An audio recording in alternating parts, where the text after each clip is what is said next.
Muito bom dia a todos. Vamos continuar, pela graça de Deus, o estudo que intitulei de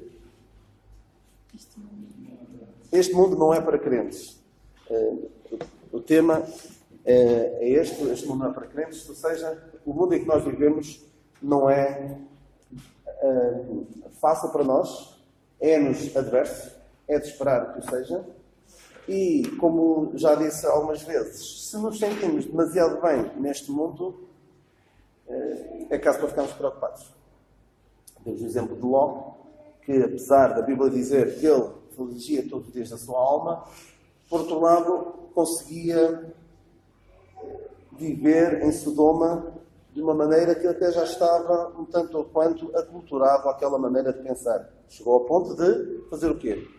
Oferecer as suas filhas para serem violadas por uma multidão de homens enraivecidos. Já estava tão moldada a sua maneira de pensar pela cultura de Sodoma. E mesmo as suas filhas foram pelo mesmo caminho que fizeram no final do relato da vida de Ló, em que abusaram sexualmente do seu pai embriagante. Ou seja, mal vai se nós nos sentimos muito bem neste mundo.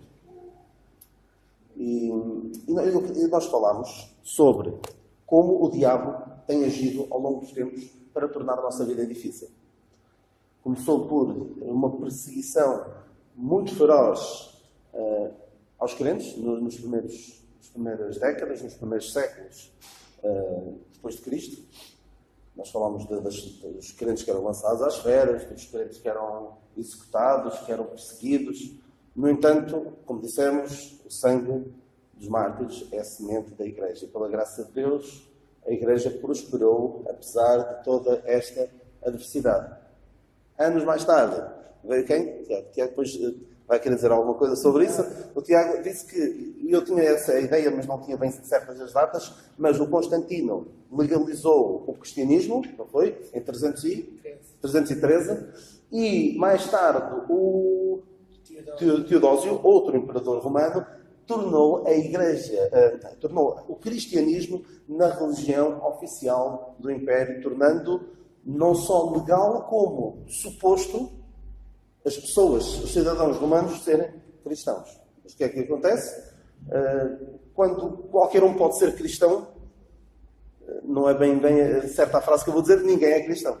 Quando tudo o que mexe é cristianismo, fica difícil de perceber quem é e quem não é. Há uma cena engraçada. Eu gosto muito desse filme e até irei falar, acho que até irei mostrar uma cena desse filme na sequência deste estudo. Há uma cena no filme A Vida é Bela, em que é um filme muito bonito, passado na Segunda Guerra Mundial, de um pai que tenta salvar o seu filho. E a dada altura, o seu pai, pai desta criança, de Josué, o Guido era o pai e o Josué era o filho. E a dada altura, o filho mete-se numa alhada porque ele está metido no meio de vários alemães e o pai está a servir vários meninos, incluindo o seu filho, que não era suposto ninguém saber que ele era italiano. E ele diz obrigado. Quando o pai vai servi-lo, ele diz grazie. E alguém percebe que ele falou alemão. Falou italiano e não alemão. E vai chamar o supervisor para ver, olha, está aqui um menino que falou italiano, não deve ser dos nossos. Então o que é que o pai dele faz? Começa a dizer a todos os meninos, ensiná-los a dizer obrigado, em italiano. Grazie. A dada altura, depois, quando chegam lá os maus, que supostamente iriam levar o filho dele para ser executado, provavelmente, porque era italiano, ou seja, não era alemão, era judeu, para estar ali naquele campo de concentração e falar italiano, de certeza absoluta que não era alemão, era judeu. O pai conseguiu pôr os outros todos a falar italiano, pelo menos essa palavra. Então, a dada altura, eles não conseguiram perceber quem é que era o verdadeiro intruso, quem era o verdadeiro judeu, porque todos os outros falavam. Ou seja, isto é apenas uma pequena ilustração para dizer que quando tudo é cristão, não é possível saber quem é cristão e quem não é cristão. É difícil, torna-se mais difícil. Então, depois desta pequena digressão cinematográfica e cinéfila, vamos ao seguinte. tornando o ser cristão nominal mais fácil, acabou por ser um entrave maior ao verdadeiro cristianismo do que propriamente a perseguição, porque a perseguição funcionava como um crivo, ou seja, só os que eram verdadeiramente cristãos é que suportavam, é que poderiam suportar a perseguição. Agora, quando era tudo fácil, qualquer um, até era bem visto do ponto de vista social, ser cristão. E nós, é um dos argumentos que nós costumamos dar em relação ao cristianismo. Como é que é possível 12 homens, os 12 discípulos, 11 mais Matias, não é? Manterem esta suposta conspiração que eles criaram, ou seja, uma ideia inventada que criaram de que Cristo era real e que tinha ressuscitado. Como é que é possível todos eles manterem esta suposta mentira até ao fim, mesmo debaixo de tortura e de perseguição? Porque se aquilo não fosse verdade, aquilo tinha-se desmontado rapidamente. Teria havido algum deles a ceder, mas nenhum deles cedeu. Nenhum dos discípulos cedeu, mesmo debaixo da perseguição. Ora bem, então nós vimos que a facilidade, a liberdade e depois eu disse que foi a oficialização do cristianismo como religião no Império Romano acabou por ser mais pernicioso do que propriamente a perseguição feroz que Nero e outros imperadores moveram contra os cristãos. Hoje em dia, os ataques são outros. Hoje em dia, podemos ver que a própria facilidade de ser crente neste mundo, vamos tendo alguma, mas a coisa pode mudar e temos visto alguns sinais de como pode vir a ser mais difícil nós sermos embaixadores neste território inimigo em que estamos. Nós vimos então os ataques do diabo, vemos como no passado, vemos hoje em dia que o diabo tenta moldar a maneira de pensar, como que ele é o príncipe das potestades do ar, como eu disse há bocadinho naquele versículo, Efésios 2:2, em que noutro tempo andastes, segundo o curso deste mundo, segundo o príncipe das potestades do ar, do espírito que agora opera nos filhos da desobediência, entre os quais todos nós também antes andávamos nos desejos da nossa carne, fazendo a vontade da carne e dos pensamentos, e éramos por natureza filhos da ira como os outros também. Ou seja, o diabo controla este mundo. E usa, por exemplo, aquilo que a Bíblia diz, que é a falsamente chamada ciência, que tenta desacreditar a Bíblia. Hoje em dia, se algum aluno na escola quiser levantar a sua voz para dizer, olha, eu creio no que a Bíblia diz em relação à criação, eu creio no que a Bíblia diz em relação a outras áreas, como esta agenda ultraliberal da sexualidade, a revolução sexual que está em marcha e que vai piorando cada vez mais. Se alguém se atreve a dizer alguma coisa contra, é automaticamente ostracizado. Então, ontem falávamos com a Daniela, que é uma jovem que costuma vir aqui às vezes à escola local. Ela dizia que ela está sozinha contra ela e poucos mais está sozinho no meio da turma dela. Por quase ninguém, e só provavelmente a experiência de alguns de vocês, se atrevem a falar, porque se não falarem nada, passam bem. Como o outro que ninguém descobriu que era crente. Não é? Se nós ficarmos calados, se nós nos ajoelharmos perante a estátua que Nabucodonosor ergue, é? na nossa sociedade, como os amigos de Daniel não fizeram, se nós optarmos por ajoelhar, não vamos ter problemas. Agora, se nós quisermos levantar a nossa voz, quando é oportuno, quando surge a oportunidade, se nós falarmos, vamos ter sérios problemas. E há aquele filme, que apesar de não gostar de algumas partes desse filme, o filme Deus Não Está Morto, em que há um jovem, um aluno universitário, que ousa desafiar o professor na questão da existência de Deus, foi muito difícil para ele.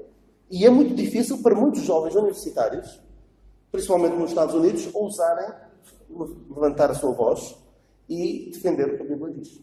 É muito difícil. Eu até costumo dizer que nesse filme Deus Não Está Morto, o que gosto mais do filme é a parte do genérico final, em que mostra vários exemplos, que aquele filme é basicamente baseado é uma certa homenagem a vários alunos universitários que ousaram desafiar o estado da coisa nas universidades e falar a favor de Deus. E que alguns conseguiram ganhar processos contra a universidade por causa da liberdade de expressão. Porque hoje em dia, a liberdade de expressão, em alguns sítios, já não existe. Se queremos falar, defender o que a palavra de Deus diz, torna-se muito, muito difícil. Falei do Código da Vinci, por exemplo, entre outros livros, procuram desacreditar o que a Bíblia diz, dizem coisas completamente surreais, completamente falsas, sem base bíblica e sem base histórica. É que se fosse só não ter base bíblica, nós, assim, quando alguém nos diz alguma coisa, isto não parece ser verdade. Vamos à Bíblia ver e vemos que de facto não é verdade. Mas mesmo do ponto de vista histórico, essas afirmações não têm base.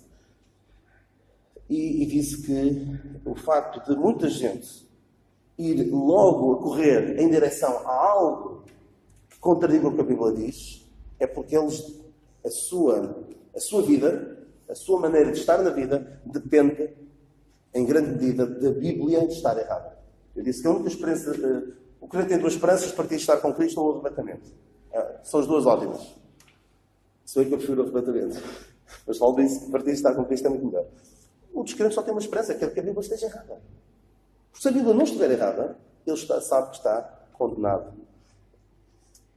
E ficámos por aqui e cheguei a falar de que, hoje em dia, o próprio conceito de pecado está a ser cada vez mais desarraigado na nossa sociedade.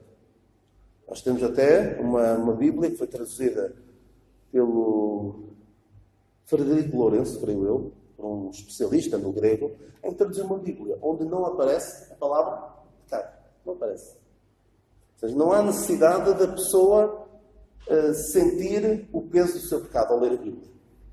Isso é tão desagradável, não é? E hoje em dia, não é só nessas Bíblias, mas em algumas pregações, supostamente pregações do Evangelho, não aparece a palavra pecado. E quando digo negativamente não se falar do pecado, não é que eu gosto de falar do pecado. Não é que eu gosto de falar, passa a expressão, falar de cima da burra, ou seja, de cima do púlpito, a dizer, olha, tu és pecador, tu és isto, aquilo. Não. É porque o pecado é algo essencial, ou seja, o reconhecer o estado de pecador é algo essencial para uma pessoa se poder reconciliar com Deus. É caso para perguntar, se não falamos do pecado, para que é Cristo? Para que é Cristo é preciso? É que alguns, ao falar de Cristo e ao falar da Bíblia, até passa a ideia de que, ora bem, essa história é tão boa, é pena é Cristo ter morrido. Às vezes vende-se um Cristo de tal maneira que dá pena Cristo ter morrido. Foi mesmo uma pena, um desperdício, aparentemente. Mas nós sabemos que a morte e a ressurreição do Senhor Jesus Cristo é a única forma pela qual podemos ser reconciliados com Deus. Então, a questão do pecado, e como ele tem sido sistematicamente e progressivamente afastado da nossa sociedade, afastado, infelizmente, de alguns púlpitos, isso dificulta ainda mais a nossa tarefa. Porque se nós queremos falar, essa expressão, se queremos vender um produto, que não é o caso, mas se queremos vender algo, também não é vender, mas se queremos vender um produto de que as pessoas não precisam, o nosso negócio está condenado. Claro que isto não é negócio, não é um produto e não estamos a vender. Mas se nós procuramos mostrar aos outros a sua necessidade de se reconciliarem com Deus e eles não veem essa necessidade, porque o pecado já está completamente ultrapassado, torna-se mais difícil a nossa ação enquanto embaixadores.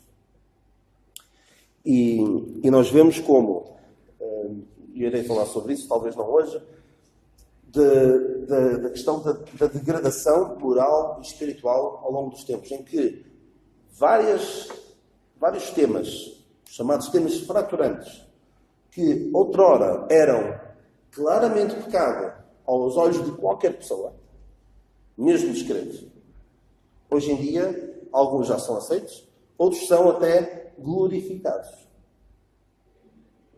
E eu sei que pode parecer um bocado chato eu estar sempre a cair nesta questão, mas sabemos que é grave, que é a questão da homossexualidade. E não quero perder muito tempo com isso, mas é grave. Porquê? Porque há 50 anos Nem pensar em falar sobre isso. Era uma coisa tão abjeta, tão imoral, que nem se nomeava. E chegamos ao ponto em que Portugal é candidato a receber daqui a 2 anos uma parada gay em que se vão gastar milhões de euros. Ou seja, é glorificado. E o que é... E alguns são capazes de dizer o que é pecado, ele dizer que aquilo está errado. Isso é que é imoral. Ou seja, uma completa inversão de valores, dando cumprimento, de certa forma, às palavras de Isaías: ai daqueles que ao mal chamam bem e ao bem chamam mal. E é o que acontece. Mas aquilo que a Bíblia diz claramente está errado, está certo. Passámos... como é que isto aconteceu? Como é que... alguns irmãos mais velhos são capazes de olhar para trás e pensar: eu ainda sou do tempo em que as coisas eram assim. Nem se nomeava.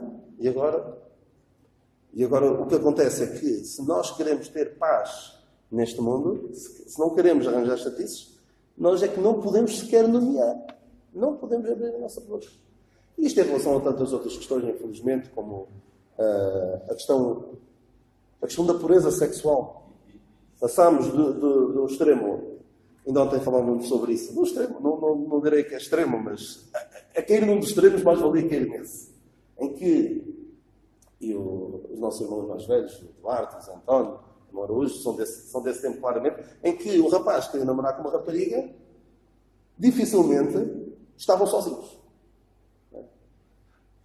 Dificilmente estavam sozinhos. Até há alguns anos ainda havia o hábito, e alguns ainda o procuram fazer,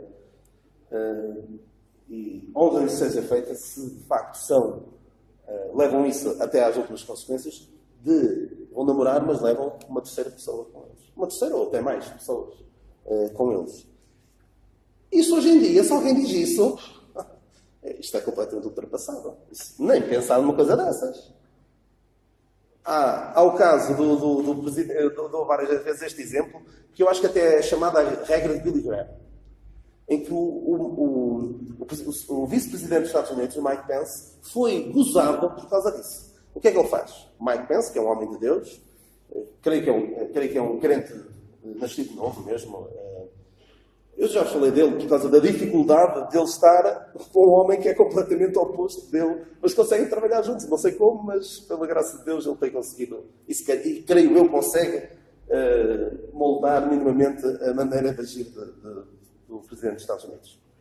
Então, ele tem esta regra: nunca está sozinho com uma mulher, não seja a dele, nunca está.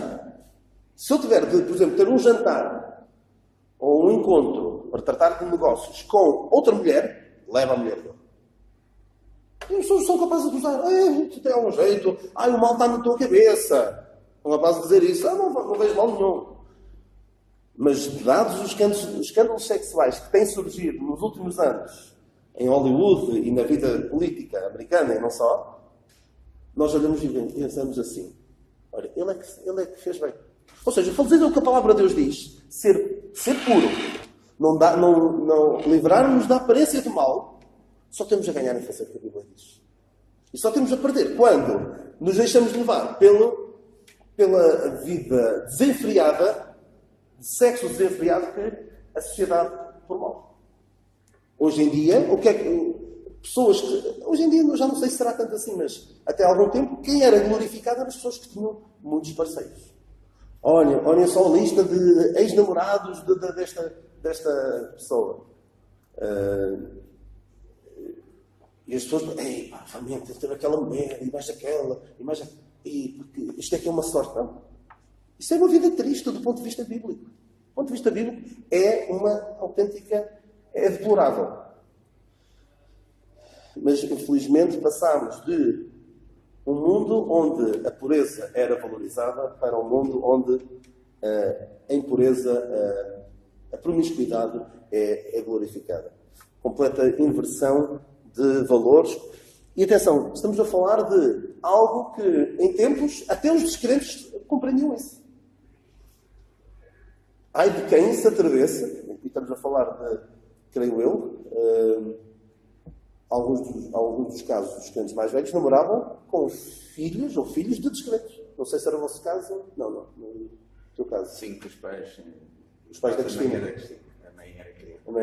Mas se calhar mesmo o pai não dizia, estás à vontade, vamos ir para aqui, tu vir aqui à nossa casa, não há problema. Alguns até dizem, ao menos que seja aqui a nossa casa. Mas ao menos a gente sabe o que é que eles estão a fazer.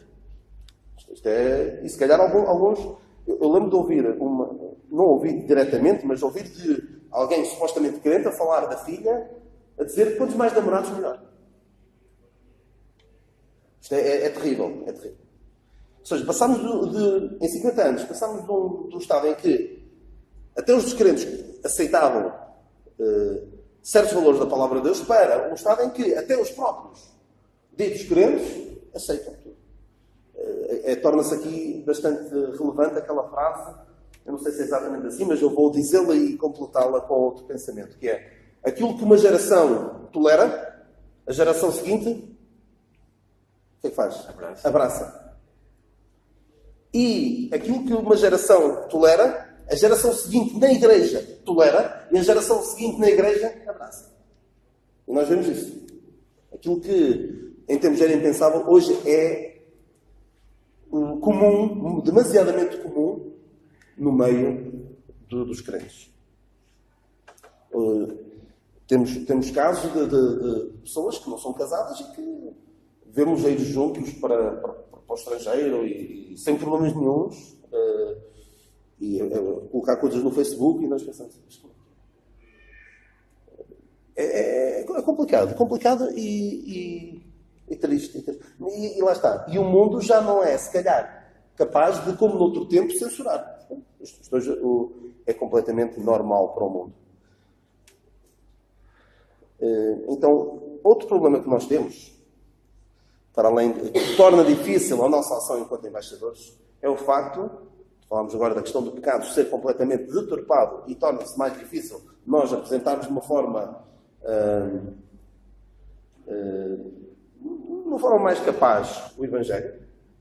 É a questão da ausência da consciência de pecado. Eu dei aquele exemplo do sermão do Jonathan Edwards, em que, há 200 anos, em que as pessoas agarravam, era tal a convicção de pecado e tal o poder da palavra daquele homem, e o poder da palavra de Deus a atuar naquele homem, que as pessoas agarravam-se às cadeiras com medo de cair e parar no inferno.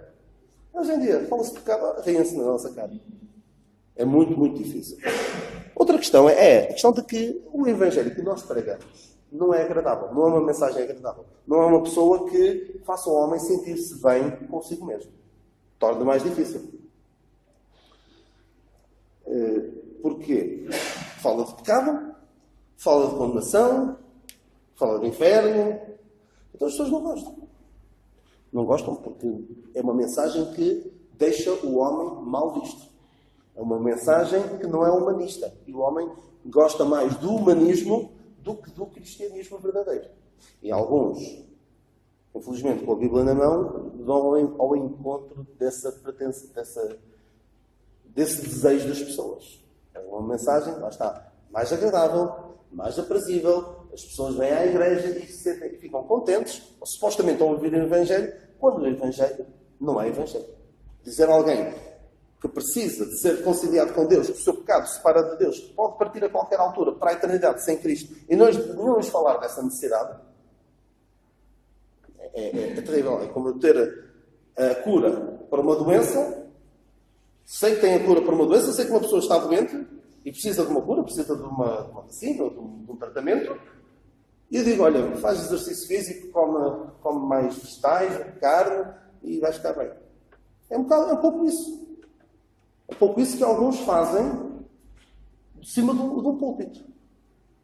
Um dos expoentes máximos desse Evangelho agradável é um homem de nome, alguns conhecerão, nos Estados Unidos, o Joel Osteen.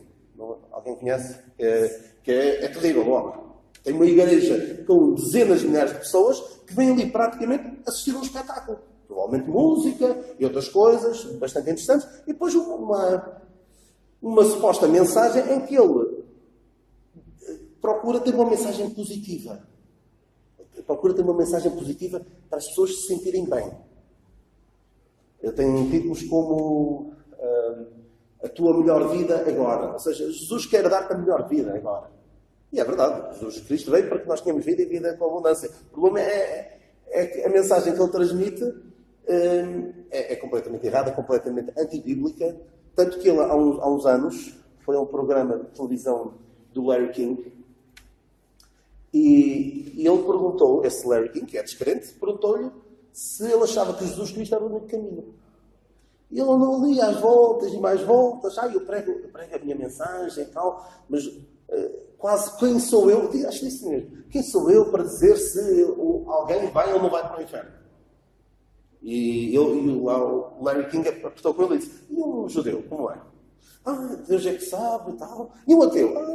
Ou seja, não tem convicção nenhuma baseada na palavra de Deus. Não quer, de maneira nenhuma, ser visto pelo mundo como alguém quadrado, alguém que intolerante. Mas a palavra de Deus diz: Jesus Cristo é um dos caminhos, uma das verdades e um dos que dá a vida. Não é isso que a Bíblia diz, pois não. Jesus Cristo é o caminho, a verdade e a vida. E nós não devemos ter vergonha nenhuma de dizer: este é o caminho, esta é a verdade, este é o caminho, esta é a verdade, esta é a vida.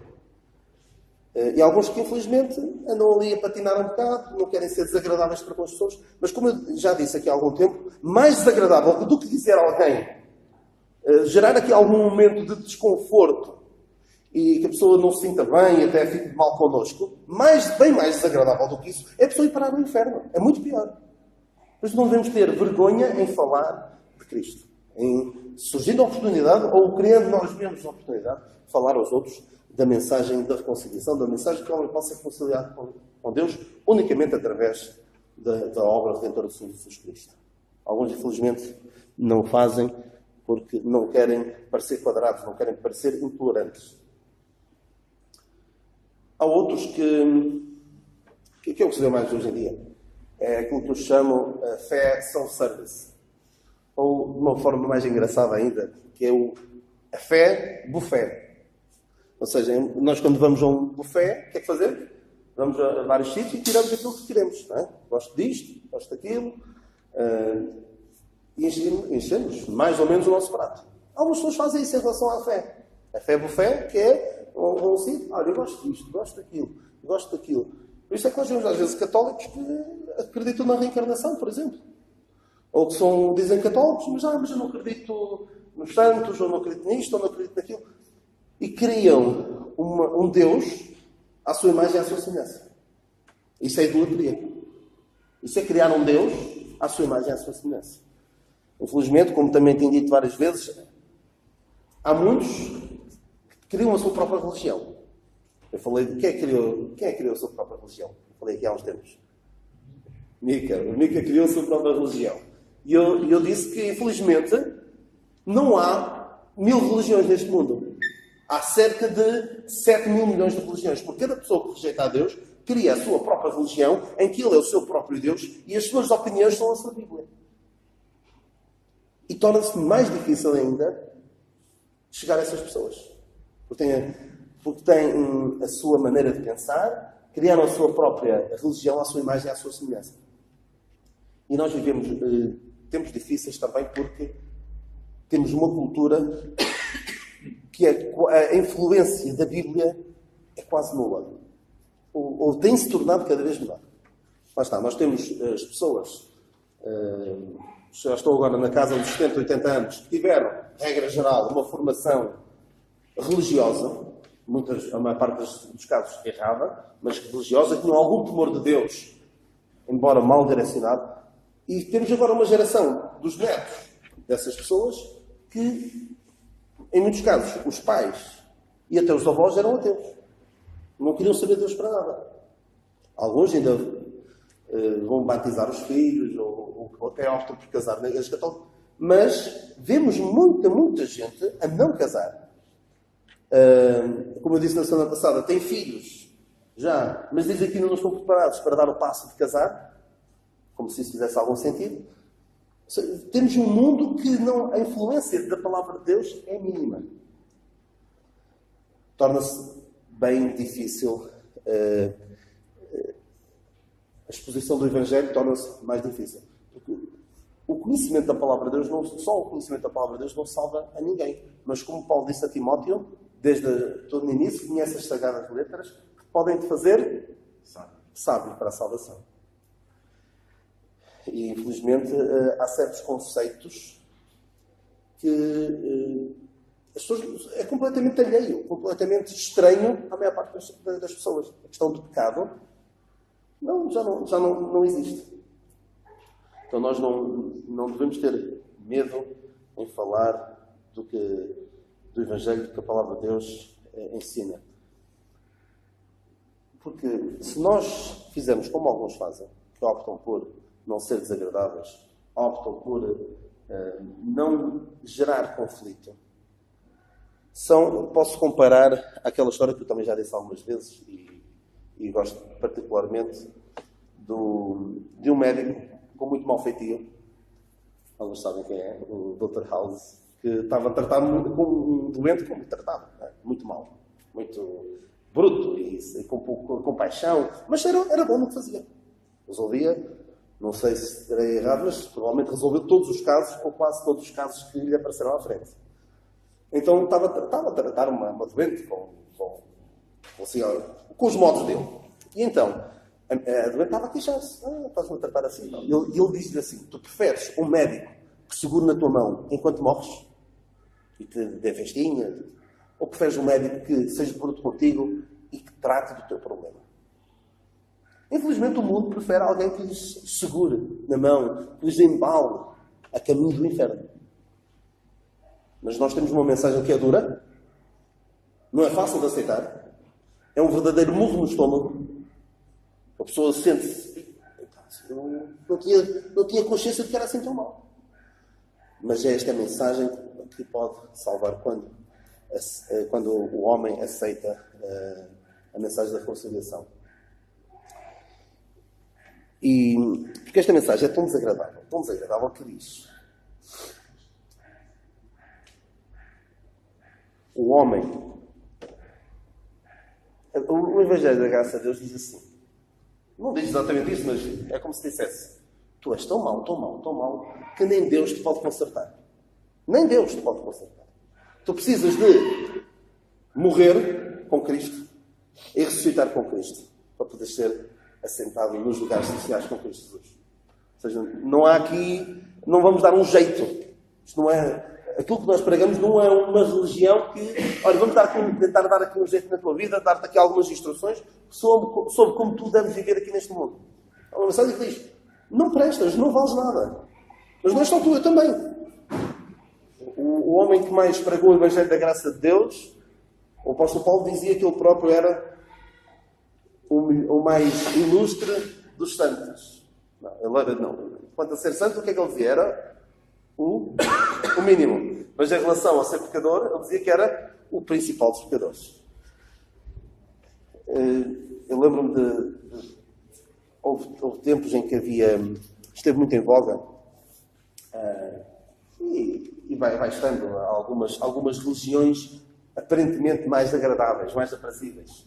Como lembram-se dos Bahá'ís, acho que ainda existem por aí, até tem programa na Aliança, onde também tem a Aliança Evangélica Portuguesa, na Fé dos Homens, tem lá um programa, e era uma fé que tentava ser agregadora, tentava dizer que Jesus era um profeta, Abraão, Moisés, Maomé, mas depois veio como é que chamava?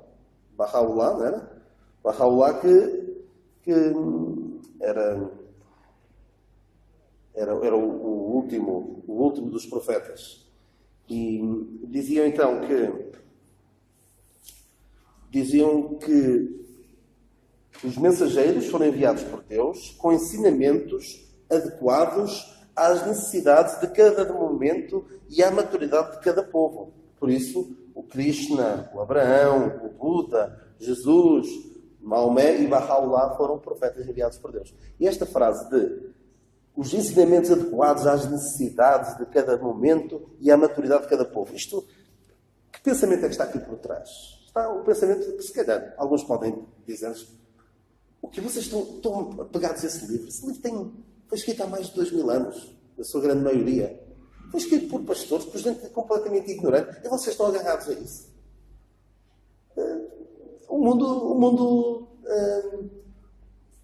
evoluiu, e vocês continuam agarrados a isso, não é? Algumas pessoas dizem, o mundo mudou, o mundo está diferente, temos de evoluir também com isso. Não, a palavra de Deus, o que a palavra de Deus diz, não muda, porque a palavra de Deus permanece para sempre.